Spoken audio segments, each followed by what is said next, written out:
What's going on, guys? My name is Renegade. Today we're here for Class Comparisons Episode 7. Today we're going to be taking a look at Shaman versus Royal Battle Mage. We're going to be taking a look at them for farming. Now, this suggestion was left by Yasser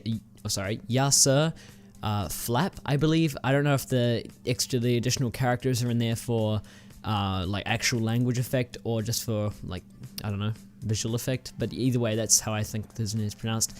That suggestion was left on my Abyssal Angel versus Blaze Banner video. But he actually left the suggestion, or he or she left the suggestion for soloing. I'm actually going to use it for farming, but either way, he left that suggestion there, and you can leave your suggestions in the comment section of this video.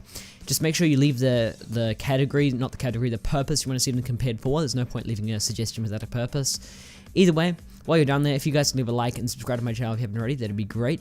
One more thing before we get into the video, I'll just quickly go over what makes a farming class what it is and what makes the farming class good over a farming class that isn't so good. A farming class generally needs to be able to kill monsters quickly. Now, you could probably come up with like I've often used a metric in the past, just kind of like not a definite metric, just a way of looking at something, and that's monsters killed per minute. And the more monsters a class kills per minute, obviously, is the better it is, but that often depends on stuff, so I often just use it very loosely. People have mentioned that as a bullshit metric, and I agree, it's not a very good metric. It's an easy way of understanding that this class is better than another because it kills more monsters per minute, or it kills more monsters more quickly. AoE abilities generally do this very well, but to complement those, you need to have something that'll keep you healed while you're attacking more than one monster at once, so you need to be able to keep yourself healthy, be consistent, you know, just all those things, just be able to kill monsters quickly, pretty much. Other than that, guys, let's get into the comparison. Alright, so we'll first discuss how Shaman works, and then after this we'll discuss how Royal Battle Mage works, and then we're talking about this in a farming context, by the way. And then we'll go on to the class comparison itself, the conclusion, if you will. So, the Shaman class is what we'll go over now. Shaman class is a class where you'll essentially be using the first two abilities to deal most of your AoE damage. You can use the third ability to deal a big sort of nuke amount of damage, I guess. And the last ability is really something you probably want to ignore unless you can time it really well in farming. So what the abilities essentially do is you've got your first two abilities called Ancestor's Flame and Hydrophobia. They work together in various ways. Ancestor's Flame applies an effect to 3 targets, so it deals moderate damage to 3 targets, and it applies an effect called Scorched Spirit. Now, this affects Hydrophobia. Well, what it says any damage caused to targets affected by Scorched Spirit will heal the Shaman for a portion of the damage dealt. So, you apply Scorched Spirit, and I believe if you continuously attack the monsters with Scorched Spirit applied, and then you apply Hydrophobia, your heal that it gives you will be strong. Now, in saying that, I don't know if I'm interpreting this wrong or if it's just bugged or something like that, but this doesn't work. The heal from Hydrophobia, which also is an AoE ability, by the way, it also attacks 3 targets, and it does a large amount of damage. The healing section mentioned, any damage caused to targets affected by Scorched Spirit will heal the Shaman for a portion of the damage dealt. This is a fixed heal. I think it's fixed to your weapon. I think it's fixed to your weapon range. I'll go grab a unstable weapon really quickly, and I'll tell you the numbers on this. With my unarmed, fully stable weapon, I had 236 as my HOT. With, so it is tied to weapon range. With an unstable weapon, LED Dragon Blade, it went to 163 as opposed to 263.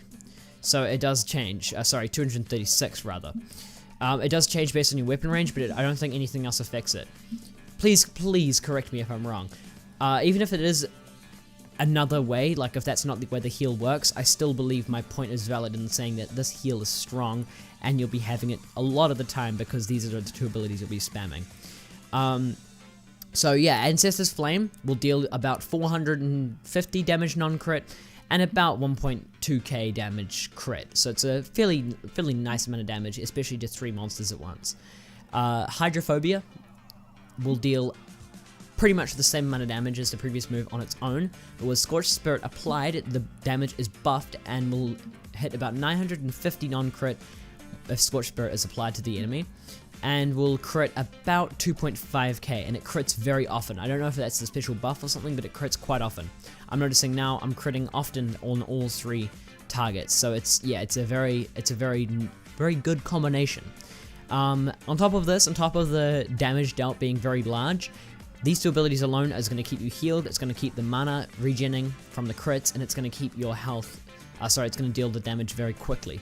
So I'm in here in Shadow Realm attacking Shadow Guardians and Warriors, and I'm just melting them away. I'm keeping myself healthy.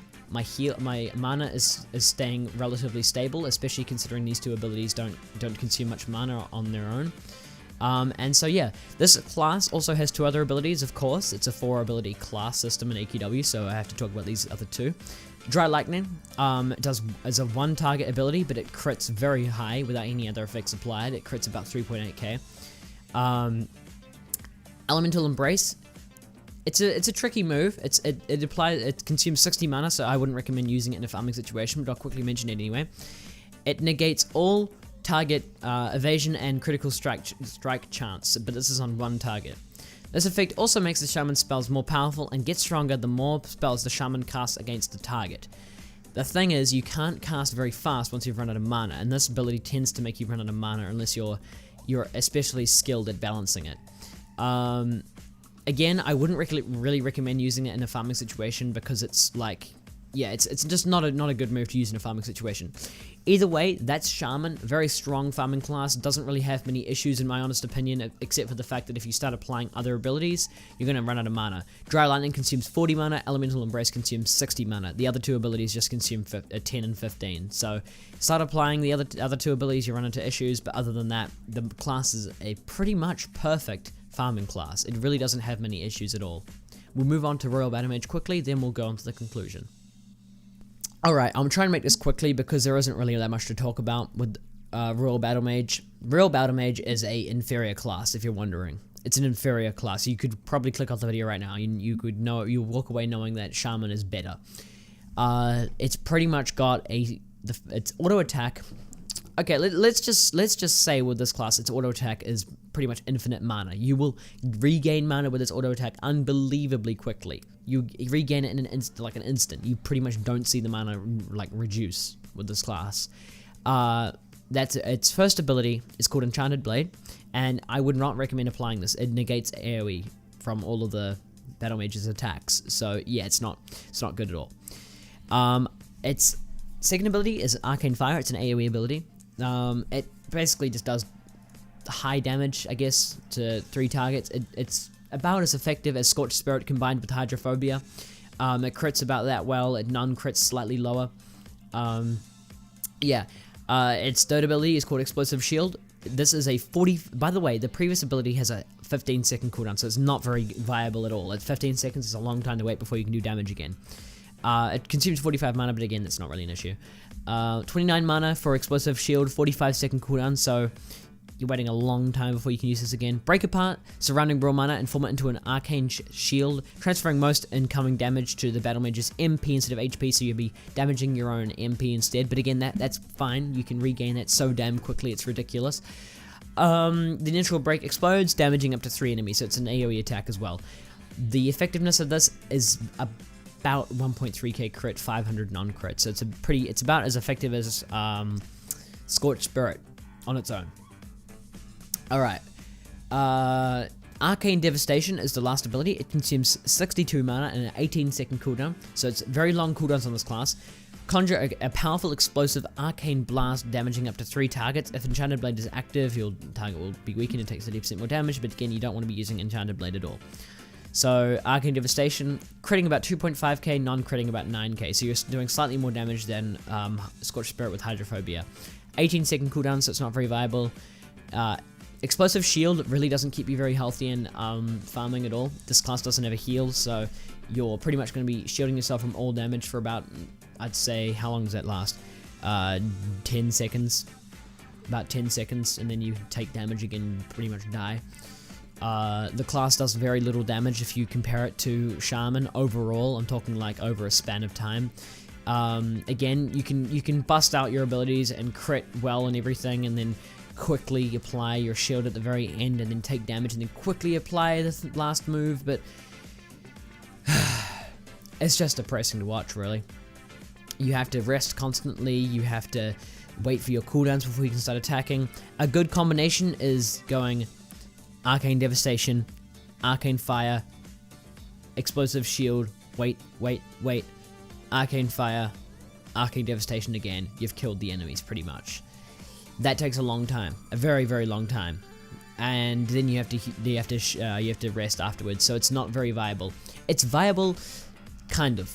You know, it's okay at farming. It's not terrible. You know that single combination, it keeps you relatively healthy. I mean, you stay at about 1900 health against these particular monsters in Shadow Realm, but it's not very good. It's not that good. It has its issues. I'll talk about those compared to Shaman's issues and strengths in just a sec. Let's go.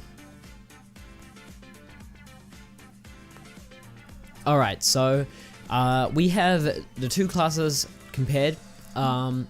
We've talked about the two classes, we're not going to compare them. First of all, I'd like to say that Shaman is clearly better. This is the case for a couple of reasons. One, Shaman pretty much has no issues. You can run out of mana if you really, really try. It's an easy class to balance the mana on. You really just need to stop spamming a little bit and just use maybe a single ability instead of both at once for a little bit, instead of and then you pretty much will regain your mana on Shaman with that single ability critting. It's really easy to balance the mana on Shaman. Battle Mage has a bit of an edge here in terms of mana management. It really doesn't run out of mana at all. Like, you really don't touch your mana amount. Its auto attack is very, very, very good at regaining mana. You pretty much don't consume it. It's ridiculous to watch, actually. 62 mana on the Arcane Devastation ability doesn't even look like it's gone. It's ridiculous. That's pretty much where Royal Battle Mage's strengths run out, though. Shaman has clearly better damage output. Its crits are about the same as Royal Battle Mage, except Royal Battle Mage's cooldowns are about 18 seconds, 15 seconds, and 45 seconds on its attacking abilities. Shaman, on the other hand, cooldowns are 4 seconds and 4 seconds. So what? That's like 4 seconds before you can deal another, very large amount of damage. It's pretty much 3k damage on all enemies in the room. On 3 targets at once every 4 seconds. So in 12 seconds you'll pretty much kill monsters. And whereas in Royal Battle Mage, in 12 seconds you wouldn't have even gotten your first cooldown back again. That might have been a vague description, and that's very dependent on crits and such, the numbers I mentioned, but that's sort of best case scenario. It's still, even not in best case scenario, Shaman clearly has better damage output. You're just not killing monsters quickly, you're regaining your health, whereas Royal Battle Mage has no health regain. It's just a clearly better farming class. It just does everything that Royal Battle Mage does, but better. You know, it has a heal, better damage output, so you know you're killing monsters faster. Its mana regeneration, while not quite as good as Royal Battle Mage's, is still quite good. You know, you'd never really run out of mana if you're careful, as I said. Even your non-crits regain you a lot of mana back. Again, like, you have to try to run out of mana. Like, you pretty much have to try really, really hard. It's spamming these two abilities, which is all you pretty much need to do, will not run you out of mana. Either way, guys, I'm sure I've said enough for this video. If I haven't, then leave your thoughts in the comment section down below. I'd love to hear from you. I often get people talking about what I've said in the video in the comment section, just adding on to what I've said, and that's always good. I'm always open to, not open, almost like I'm just glad that people are adding to what I've said, something I might have forgotten. Anything like that. You know, I feel as though I've brushed over what these two classes are capable of. Obviously, the classes are much more complex than what I can look into. There are other passives and other things that I didn't go over, which I didn't deem necessary and stuff like that. People bring it up all the time, and it's just, you know, I didn't really deem that necessary to mention in the video. If there was something necessary that I missed, like I said, leave it in the comment section down below. Either way, hope you guys did enjoy. If you did, leave a like. Subscribe to my channel if you haven't already. Next week's episode, leave those suggestions in the comment section down below, and I'll see you guys in the next video. Peace.